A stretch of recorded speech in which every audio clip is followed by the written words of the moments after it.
आज বানাবো south Indian স্টাইলে পমফ্রেট মাছের কারি। তার জন্য মাছগুলো একটু সামান্য হালকা করে ভেজে নেব।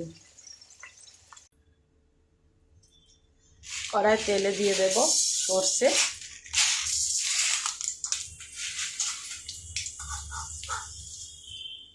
কারি পাতা,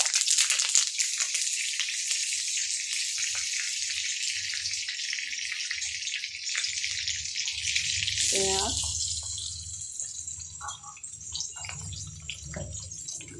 একটু লাল করে এগুলো আগে ভেজে নেব।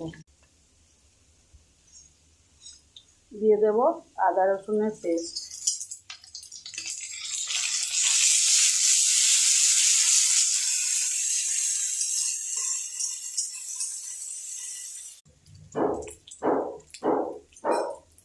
মশলাটা কষানো হয়ে গেছে। দিয়ে দেবো লঙ্কা হলুদ, ধনে জিরে, লঙ্কা হলুদ পেস্ট। এটা কিন্তু জল দিলে হবে না, এটা একটু শুকনো শুকনো করতে হয়। দিয়ে দেবো নুন, একটু সস দেবো। এটা জল দিলে হবে না, এটা হচ্ছে শুকনো শুকনো হবে। গ্রেভিটা রেডি হয়ে গেছে। দিয়ে দেবো ভেজে রাখা মাছগুলো।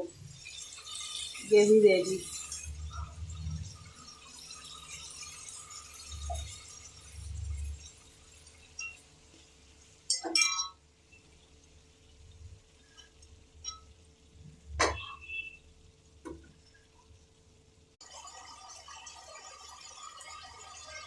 রেডি হয়ে গেল সাউথ ইন্ডিয়ান স্টাইলে পমফ্রেট কারি।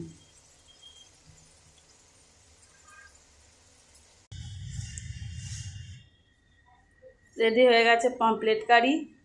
বন্ধুরা, কেমন হয়েছে তোমরা কমেন্ট করো, আর তোমরাও এইভাবে বানিয়ে খেয়ে দেখে বলো খেতে কেমন হয়েছে।